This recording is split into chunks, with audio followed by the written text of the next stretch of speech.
Trainer Joe, 7 weight loss hacks. The experts, these popular plans run by the expert systems, they want these hidden. They want these buried. They do. Why is that? Why is that? We got to Why ask do the ourselves. experts want to push these away, hide them, disparage them, badmouth, whatever you want? It's because there's no money in it. There's no money in it. It's kind of like if we found a cure for cancer that didn't involve medicine, the doctors, the hospitals, the experts, you got to admit, they're going to be like, wait a minute, that can't be right because we need to fix this way. So that's why. The experts don't like these because they don't require potions, pills, money. Anybody can do them, and I hope you guys appreciate that. Let's get right into it. I love it. Yeah, number 1. Number 1, embrace the hunger. And I actually have a shirt that says that on the back of it, and I never wear it because nobody wants to hear that. Who wants to hear that? Give me anything else to help me lose weight other than experience hunger. And I think we don't really understand what that is, do we? Because inherently, I think we're taught and we understand hunger means we need to do something. If I'm hungry, I need to do something, which is eat. And so we've got this hunger thing going and eat thing going, and it's not healthy because we don't really know what hunger is. You've started us off with a heavy hitter that's also a little bit sobering. I think some of us are watching and hoping that you give us some other hacks that are a little less mean and a little more fun. Yeah. So this is the mean one, but it's funny because people begin to love it. Once they realize, wow, this is where the magic is, they actually start looking forward to being hungry. Let's not be confused here and say we want you going around malnourished with too few calories, with not enough to eat. That's not what we're saying. We're saying if you're truly hungry in need of food, of course eat, but so often you're not and you eat, that's when you need to embrace the hunger. Number 2, close the kitchen at 7:30. Boom, baby. Close the kitchen at 7. Now, I get that some people are like, 7:30 is going to be, that's not going to be the same for everybody. That's fine. I get it. But the vast majority of the people, it's 7:30. If you work third shift, then close it 3 hours before you go to bed. But 7:30 works for just about everybody watching this. So close the kitchen at 7:30. Ton of benefits to that. It's amazing. That may be my favorite one of all time for people that want something they can do simple that's very effective in their weight loss. And that's, you're done. Close it. No negotiating, no wondering what you're going to eat, no how am I going to feel later. It's really an opportunity for you to build a rest because you don't have to wonder about it. You don't have to think about it. For many, total abstinence is easier than perfect moderation. And that fits here. Yeah. To say I'm not going to eat anything is in so many ways easier than what are we going to eat? What are we going to do? People like to call it, right? They want to make it into something fancy like intermittent fasting. Whereas we just say, just stop eating.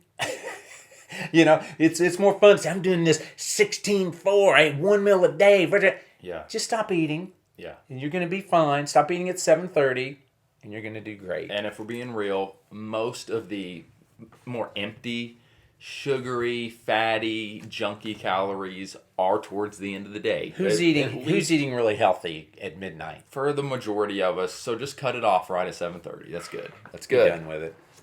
Number 3. Number 3 is a biggie.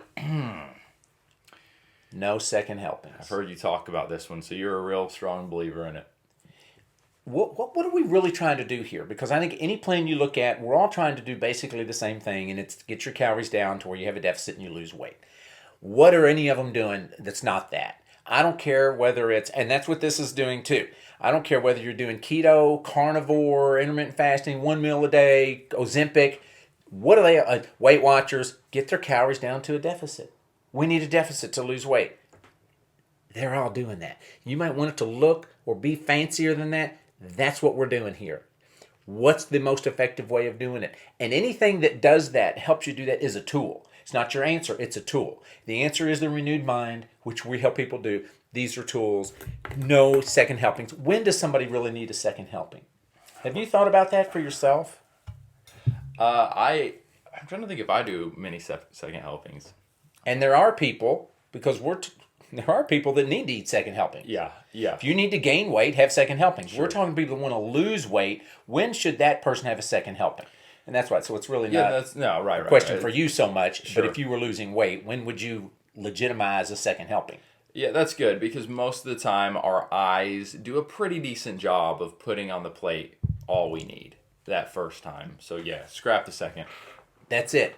Eyes bigger than the stomach, kind of a thing. It's like what's determining here what you're going to eat? Your perception, your understanding, your feelings. Right. I know it's not about me. I'm at a healthy weight. I'm trying to go pro in pickleball, so I'm burning a ton of calories. But yesterday or the day before, I did get some junk food after 7:30, which is fine for those who don't need to lose weight and they have a good system. Does not apply. I got my Reese's and stuff, and I ate them, and I was like, I kind of want some more, and I went back and I got some more. But if I'm trying to lose 50 pounds, don't need to be eating after 7:30 in the first place, and definitely don't need to be going and getting more Reese's. All right, come on, number 4. Exactly. Number 4. Weigh every morning. Weigh yourself every morning. The popular plans. A lot of them don't like this. You're not going to see this in a ton of them. You'll see them in a couple. And they'll criticize. They'll say, here's why we don't want you to do this. And they'll come up with all these critical things. And what we're saying is ultimately they don't want you doing it because it's effective. Yeah. And it's going to work and it's not costing you anything. And that's, I'm not saying everybody's doing that, but a lot of them are. And some of them are doing, they don't even know. They're like, we got to make this hard, complicated, or we ain't going to make any money. And some of them are doing it. They don't even know they're doing it. It's just ingrained in them. This has to be a disease. This has to require medication. This has to require therapy. I'm not saying those aren't needed from time to time, but in the weight loss industry, it's like this is what's going to save the world is Ozempic and these new medicines. And I would say no.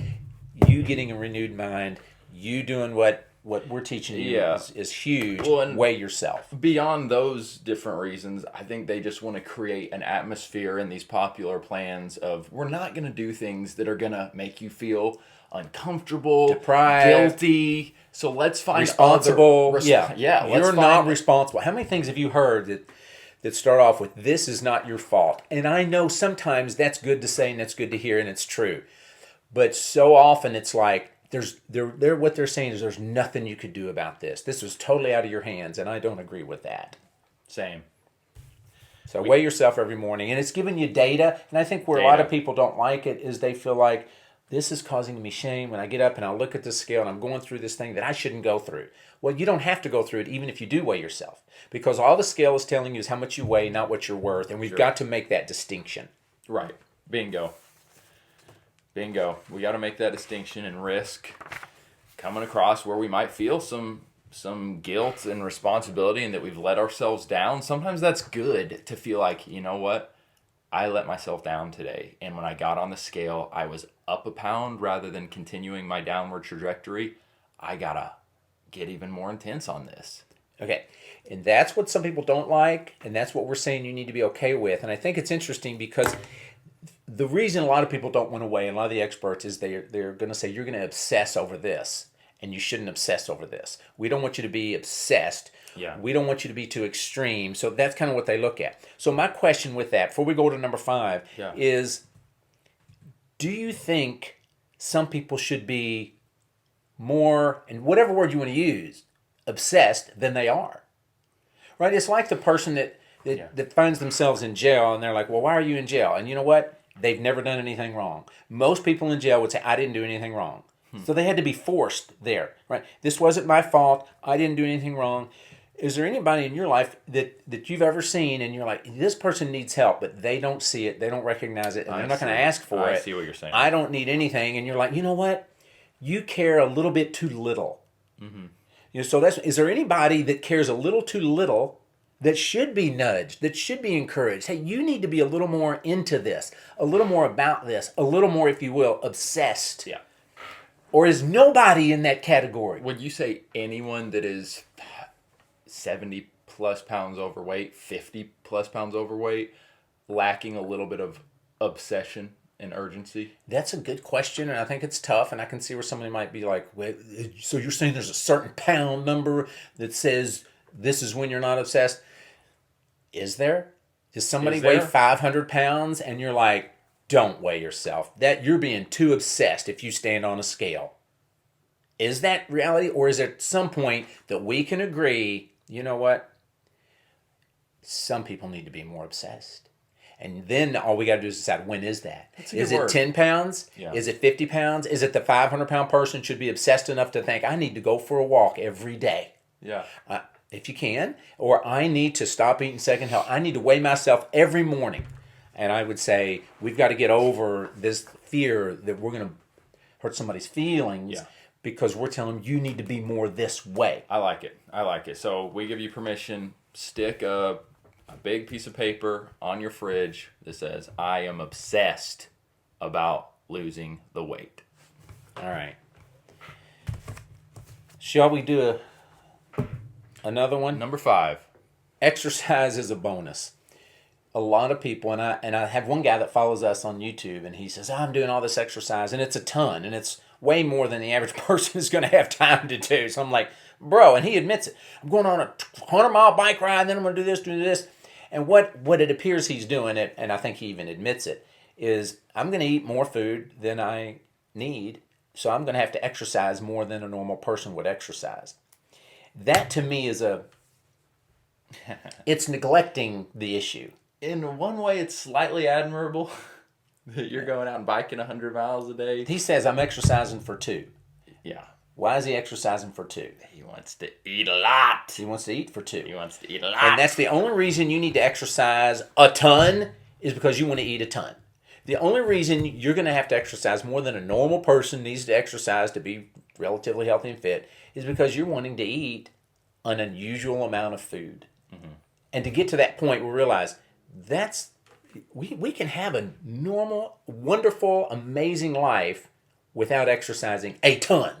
We can have a wonderful, amazing life without doing these things to be the right weight. Is we can learn to hold food lightly. This becomes more of a non-issue. We experience true freedom.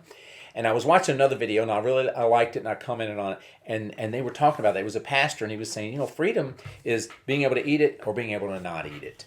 Yeah, good. That's good, freedom. good. And he wanted this freedom that, and he talked about it at the end of a talk. He was talking about feasting and fasting and nourishment. And we all want nourishment. He said, I was at a big gathering, and it was all these Christians, and it's the guy doing the talk at one saying, we were getting ready to really have a feast. And he held up his cup and he said, to the king. That's good. To the king. That's fun. And it's like, we're getting ready to eat in honor of the king, which what we tend to do is we eat in honor of the food. It's all about the food. Food is not the salve that's been given to us to soothe the troubled soul. And we want it to do that. So we want to be able to eat no matter what we're doing, so we exercise like maniacs. All right, I like that. We need to get you a pen that's just muted and soft. A muted, soft like a marshmallow. Pen. Anybody out there has marshmallow pens, we're in the market for one. So it doesn't what number are we on? clang in the microphone. Number 6. Take food off the pedestal, put it on a plate. We want food to do things for us it was never meant to do. Did you come up with that, or did you see that somewhere? Because that's good. That's clever. That's a clever one-liner. Wow, I've been doing this so long, it's hard for me to remember sometimes. I should probably get credit for more, but there are times where I just can't remember who I got that from. So I really don't remember here. I want to give you credit. That's incredibly tweetable. I think it was a mixture. I saw something that made me think of that, so I get half credit for that one. Sure. Take food off the pedestal, put it on a plate.